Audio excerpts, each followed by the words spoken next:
Abre comigo lá em Gênesis capítulo 2, a partir do versículo 14. Gênesis capítulo 2, a partir do verso 14. O que eu vou falar aqui não é só para os pais, os homens, é também para as mães, é para aquele que foi criado por Deus e aquele que quer ter uma vida bem-aventurada.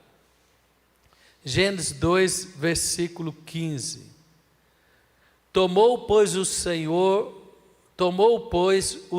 Deus ao homem e o colocou no jardim do Éden, para o cultivar e o guardar. O Senhor Deus lhe deu esta ordem: de toda árvore do jardim comerás livremente, mas da árvore do conhecimento do bem e do mal não comerás, porque no dia em que dela comeres, certamente morrerás. Então Deus colocou o homem, a sua criação. Ele criou primeiramente o homem, depois a partir de Adão, ele criou a mulher. E lá no Novo Testamento, Jesus nos mostra que o homem veio antes e depois veio a mulher, mas nenhum é mais importante que o outro, porque depois os outros homens foram gerados da mulher e todos são importantes no projeto de Deus, no propósito de Deus. E Deus deu uma responsabilidade, Ele colocou ele no melhor da terra. A palavra diz que o Jardim do Éden era um lugar que tinha muitas árvores, tinha muito alimento para o homem, é um lugar de bênção, um lugar de paz. E, no entanto, ele falou, tem um limite, esta árvore você não deve comer dela, mas infelizmente a cobiça, a concupiscência, a estultícia no coração de Adão e Eva falou mais forte, a astúcia da serpente veio tentá-lo, e ele e Eva tropeçaram, participaram daquela árvore, perderam a proteção de Deus, veio o principado, os demônios, e hoje a humanidade é esse caos que nós vivemos hoje. E Deus deu a missão para Adão e Eva, que infelizmente eles não cumpriram com fidelidade, que era para cultivar e guardar. Deus nos dá algo de bom, nos coloca num lugar bom e nos dá a responsabilidade de cuidar daquilo, de multiplicar, de cultivar, de dar atenção e também guardar contra o inimigo, contra os ataques malignos. Ele nos dá essa recomendação, essa direção.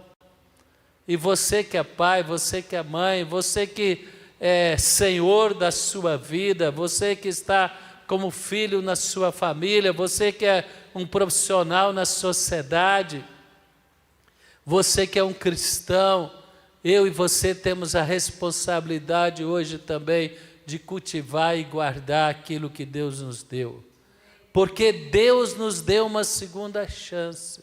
Como eu falei aqui depois do louvor, em Cristo Jesus Ele nos tornou filhos, Ele nos elegeu para ser seus filhos. E por isso que nós podemos orar Pai Nosso, por isso que nós podemos dizer Abba Pai. A palavra diz que o Espírito testifica em nós que somos filhos de Deus. Em Cristo Deus nos restaurou a uma posição que Adão negligenciou, que a humanidade que sucedeu a Adão se afastou de Deus, mas em Cristo Jesus Ele nos dá a salvação e Ele nos comissiona de novo a restaurar tudo aquilo que foi destruído. E um dos privilégios é a família. Quem ama a sua família? Quem crê que a sua família é bênção de Deus? Sua família não será destruída pelo inimigo, mas será revestida do poder de Deus. Cultivar e guardar. E se a gente abre lá em Salmo, vamos comigo lá em Salmo capítulo 8, a partir do verso 1. Olha que revelação maravilhosa que Davi tem ao escrever este salmo. Primeiro, ele contemplando a grandeza da criação de Deus, ele diz: Senhor, Senhor nosso, quão magnífico em toda a terra é o teu nome, pois puseste nos céus a tua majestade. Verso 2 e 3. Da boca dos pequeninos e crianças de peito, suscitaste força por causa dos adversários, para fazeres emudecer o inimigo e o vingador. E verso 3. Quando contemplo os teus céus, obra dos teus dedos, a lua e a estrela que estabeleceste. Oh, meu irmão, a criação revela a grandeza de Deus. Hoje, através das redes, todos nós temos acesso a muita informação. Se você ainda não segue a fonte, tem a Rede News. Quem já seguiu a Rede Fonte News, né? E lá tem informações também jornalísticas. E dizem, lá foi registrado, né? E não outros meios também digitais. A pessoa que tem a maior inteligência hoje, o maior QI na face da terra, ele declara que Deus existe. Mas não precisa ter um QI grande para ver que Deus existe. Isso é para nós entendermos aquilo que Deus já nos revelou. Amém? Porque quando você contempla a criação, a macro e a micro, né? Seja macroscópica, a criação de Deus, e quando você contempla também a criação do próprio ser humano, é uma coisa tão tremenda, é uma engenharia, é uma inteligência tão tremenda, que você não tem como negar que existe um Criador. E nós sabemos que esse Criador é Deus. E nós sabemos que foi o Pai, o Filho e o Espírito Santo. Jesus, apóstolo João diz no capítulo 1, que o Verbo se fez carne e habitou entre nós. O Verbo é a palavra se encarnou em Jesus e ela habitou entre nós para revelar o Pai. E ele diz que antes ele habitava com Deus, todas as coisas foram criadas por ele, por intermédio dele. E esse Deus maravilhoso, meu irmão, minha irmã, ele nos criou para um propósito grande. Primeiro Davi começa a falar: Senhor, Tu és magnífico, Tu és majestoso, Tua grandeza, Tua sabedoria. Nós queremos Te adorar e Te louvar por tão grande criação. Mas depois ele volta os olhos para o homem que Deus criou com Adão, Eva, e depois a descendência dele que Deus colocou no Éden. É algo tremendo. Ele fala no versículo 4 em diante, que é o homem que dele te lembres, e o filho do homem que o vistes. Fizeste-o, no entanto, por um pouco menor que Deus. A palavra diz que o homem foi criado à imagem e semelhança de Deus. E Davi fala: o Senhor fez o homem por um pouco menor que Deus. Deus te deu capacidade de realizar o projeto dele. Deus te deu capacidade de cultivar e guardar aquilo que Deus colocou na sua mão. O inimigo não vai prevalecer. A sabedoria de Deus, a autoridade de Deus, o poder de Deus estará sobre você, e você vai realizar esse propósito maravilhoso na sua vida. Quem concorda diz amém.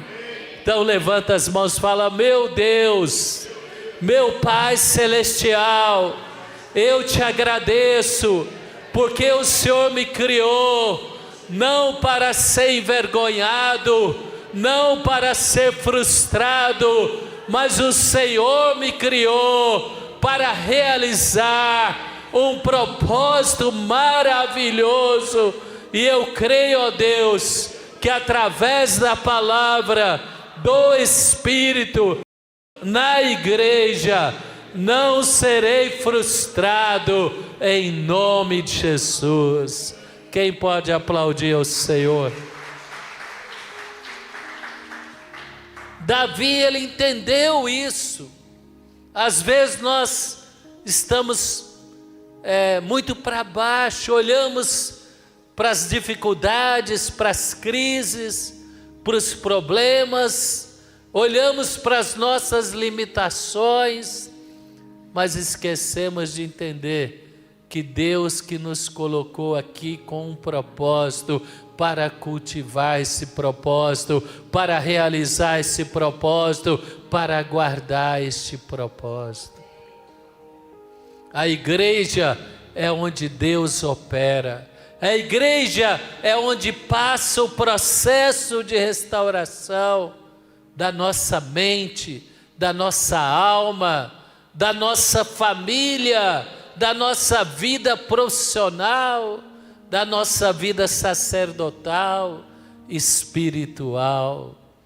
Deus abre a nossa visão, Deus nos revela as armas espirituais, Deus nos mostra o inimigo, a estratégia dele, como ele quer manipular, como ele quer destruir lares estruturados, destruir uma geração de jovens, tocar nas nossas crianças. Mas você está na igreja, a tua descendência será abençoada, será guardada, e o maligno não vai tocar, em nome de Jesus. Creia nisso, porque aqui a palavra diz: o coroaste de glória e de honra.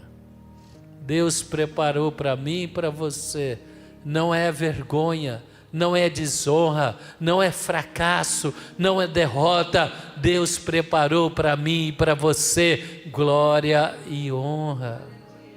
Quando Jesus voltar, você já refletiu quando Jesus voltar? Eu acho que nós temos que pensar mais nesse tema. Quem concorda comigo? Porque há tantos sinais se multiplicando e acontecendo.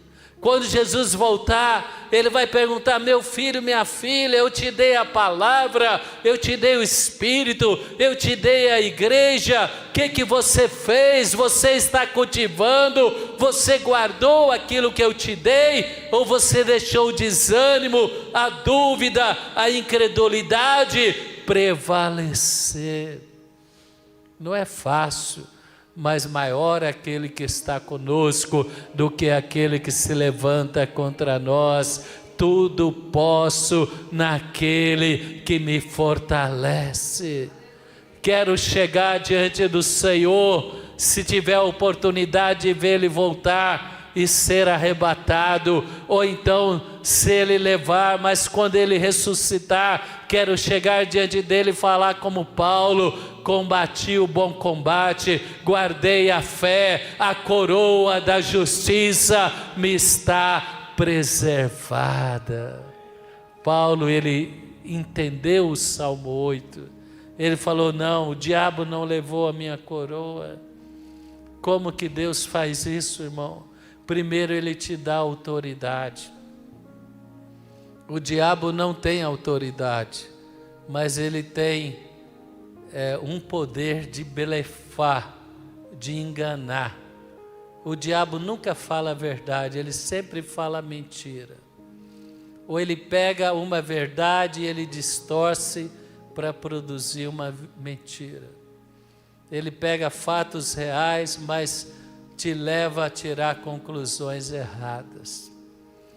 Meu irmão, a palavra diz no verso 6, Salmo 8: deste-lhe domínio sobre as obras da tua mão, e sob os seus pés tudo lhe puseste. Deus criou Adão e Eva, falou que que sujeitar e que exerça autoridade. Infelizmente tinha tanta árvore boa, irmão, tinha tanta coisa boa no Éden, dava para ele passar a eternidade só experimentando os sabores. Eu creio que lá no Éden ia ter sabor e não ia ter caloria. Quem crê nisso, né? Esses dias eu estava discutindo com um bispo como que seria o alimento celestial, né? Eu pensava, vai ter sabor e não vai engordar. Ele fala, não, o metabolismo nosso, do corpo espiritual, né, do corpo celestial, vai ser melhor do que esse corpo aqui terreno. Seja como for, meu irmão, Adão tinha tanta coisa boa para fazer. Por que que ele foi cair na conversa da serpente? Mas eu sei, para Deus revelar a sua infinita graça, o seu infinito amor, a sua grande misericórdia, porque a quem muito é perdoado, Ele ama muito. Quem ama muito o Senhor, quem quer estar pronto para encontrar o Senhor, fala a Deus, eu estou aqui esperando, eu estou apressando, eu quero ser encontrado como Paulo, eu quero chegar na minha carreira e falar, combati o bom combate, guardei a fé, a coroa da justiça me está guardada. E Deus colocou debaixo dos teus pés os inimigos que te atormentam, os temores que te atormentam, as potestades e as forças espirituais que querem se levantar contra você, contra a sua família, contra os teus filhos, está debaixo dos seus pés. De manhã eu falei sobre cultivar. Cultivar fala de autoridade. Autoridade na palavra é para construir e não para destruir, é para abençoar, e essa autoridade só funciona quando ela é realizada com amor e com integridade. Um pai, uma mãe, um homem de Deus, ele tem autoridade, mas ele tem que ter amor, misericórdia, e ele tem que ser modelo daquilo que ele prega. Não é perfeito, mas é sincero, é transparente, e a bênção de Deus vai operar na sua vida. Mas guardar fala de proteger. Pula comigo agora, eu não falei, eu queria falar agora à noite. Efésios capítulo 6, versículo 10. Deus deu autoridade a Adão para guardar. Ele e Eva vacilaram, eles não guardaram os seus pensamentos, eles não guardaram a palavra, eles caíram na astúcia, no engano da serpente, e hoje eu e você temos que guardar a nossa fé. Quem quer guardar a sua fé? Guardar a sua família debaixo da palavra. Guardar a sua mente, o seu coração, guardar a sua vida em santidade, para não se embaraçar nas coisas deste mundo. A palavra diz que na época de Paulo havia líderes que abandonaram ele e amaram as coisas deste mundo, porque não guardaram a sua fé. Meu irmão, minha irmã, mas aí em Efésios capítulo 6, verso 10, como que nós vamos guardar? Nos revestindo do poder de Deus, aprendendo a orar, exercer a autoridade de Deus, aprendendo a usar a palavra de Deus contra o inimigo, aprendendo a guardar nossa mente para ser renovada, para ser curada, para ser santa e ser revestida da palavra de Deus, para vencer sofismas, mentiras, espíritos enganadores. Vamos ver Efésios capítulo 6. Quanto ao mais, sede fortalecidos no Senhor e na força do seu poder. Amém? Eu falei aqui, se não me engano, domingo passado, Davi e Ziclag, todos abandonaram ele, mas ele se fortaleceu no Senhor e na força do seu poder. A palavra diz que Davi se fortaleceu no Senhor e ele virou o jogo. Quem vai virar o jogo na sua vida?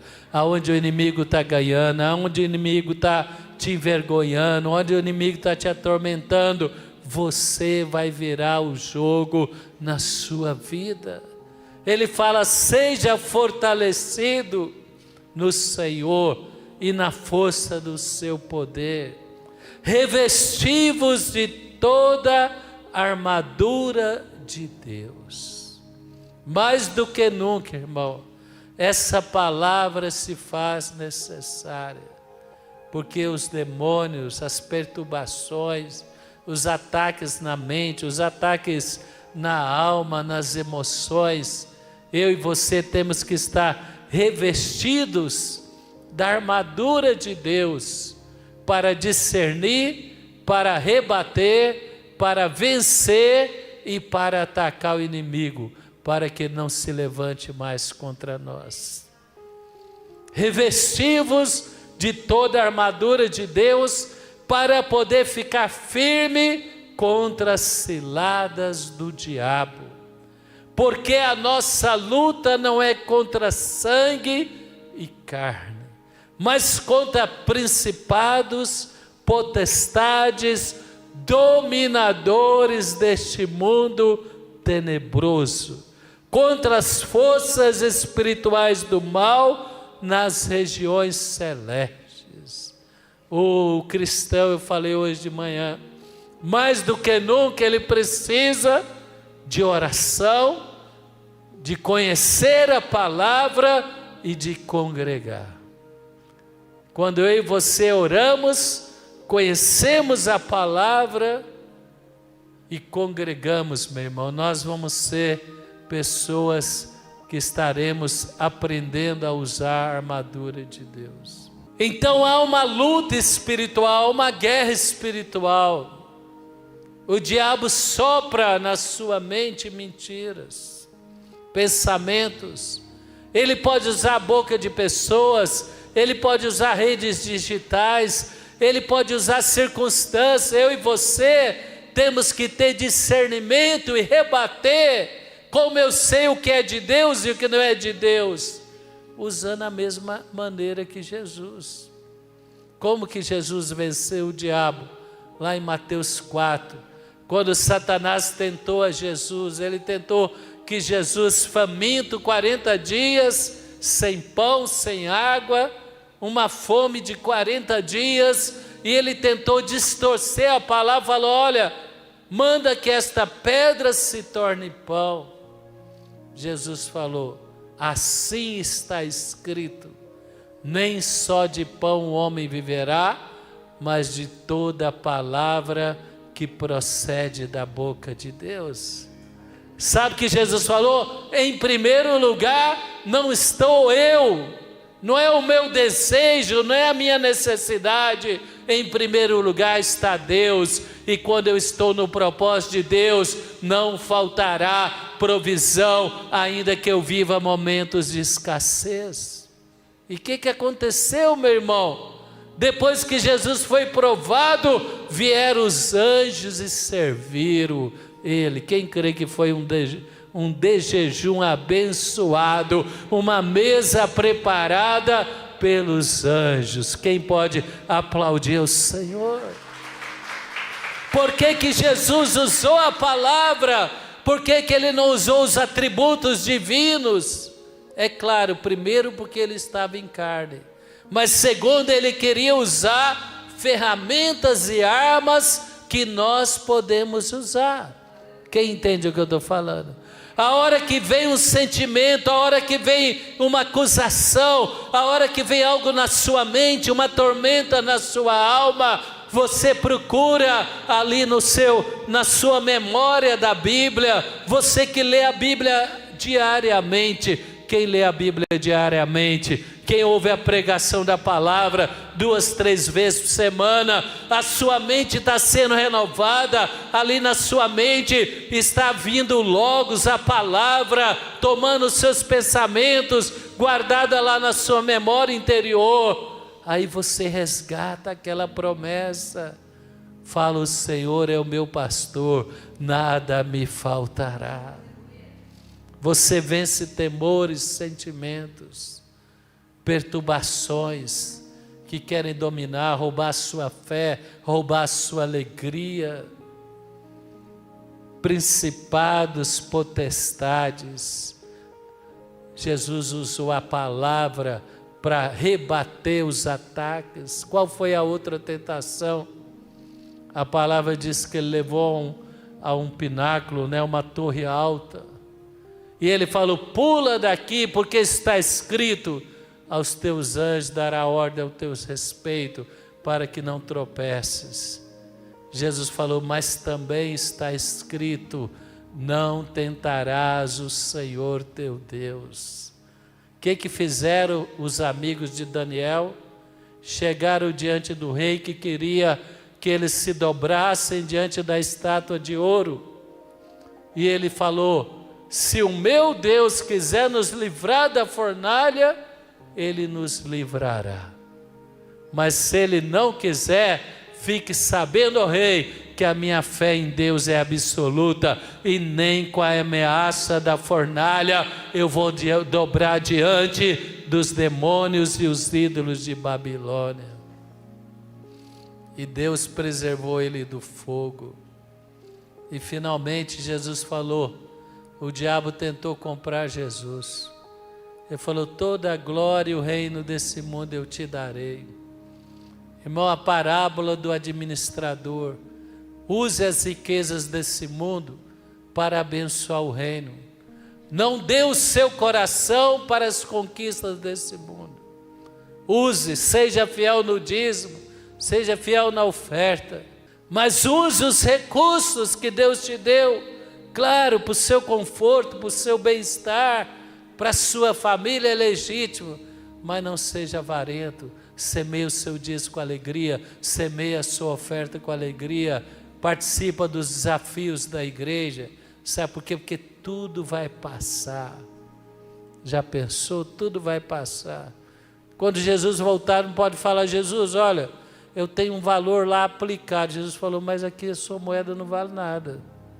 Aqui não é real, não é moeda chinesa, não é moeda americana. Aqui não vale a sua moeda. O que você vai levar para cá é os anos de obediência, é as obras que você fez, é a sua obediência. Quem quer investir a sua vida naquilo que é eterno, aquilo que é eterno. É claro, você vai ser um bom administrador, você vai prosperar, você vai ganhar dinheiro, vai se desfrutar da promessa: se quiseres e me ouvires, comereis o melhor desta terra. Mas, meu irmão, minha irmã, o diabo tentou comprar Jesus. Tem gente que não tem dinheiro, é o dinheiro que tem ele. Quem entende o que eu estou falando? O pior é quando a pessoa não tem dinheiro e ainda é escrava do desejo de ter o dinheiro. Fala: Deus me livre. Levanta a sua mão e fala: Deus me livre. Quem não quer ser escravo da avareza, né? Quem não quer ser escravo da ganância? Jesus falou: afasta, Satanás, porque está escrito: somente ao Senhor teu Deus adorarás. Deus em primeiro lugar, Deus em segundo lugar, Deus em terceiro lugar. Quantos podem dizer amém para isso? Quantos? Somente o Senhor. Já pensou a prestação de contas, Jesus voltar? Agora eu estou apertando, né, irmão? Ele vai pegar a sua ficha lá. O que você serviu na fonte da vida? O que você fez para a minha obra na fonte da vida? Não, mas Jesus, a igreja tem tantos defeitos. Falou: meu filho, mas quem vai entrar aqui é quem está na igreja. Você é tão perfeito então que você não vai nem entrar aqui, você vai ficar de fora. Fala: misericórdia. Eu estou pensando. Quem está pensando? Fala para o seu irmão: tu está pensando? Quem está pensando assim naquele encontro face a face? Quem está pensando? Isaías fala: prepara Israel para encontrar com teu Deus. O apóstolo tem pregado sobre avivamento. Avivamento traz arrependimento. Avivamento traz quebrantamento, traz mudança do interior para fora. Quem entende o que eu estou falando? Avivamento não é emoção, avivamento é uma mudança. Quem mentia não mente mais, quem roubava não roube mais. Quem entende o que eu estou falando? Quem quer viver isso? Quem quer estar com a consciência tranquila, encontrar o Senhor. Irmão, eu tremo. Encontrar o Senhor e prestar contas para Ele. Eu só falei dessa, o escudo da fé. Quem vai usar o escudo da fé? Eu falei o que Deus queria. Se Deus queria assim, assim será. Assim está escrito.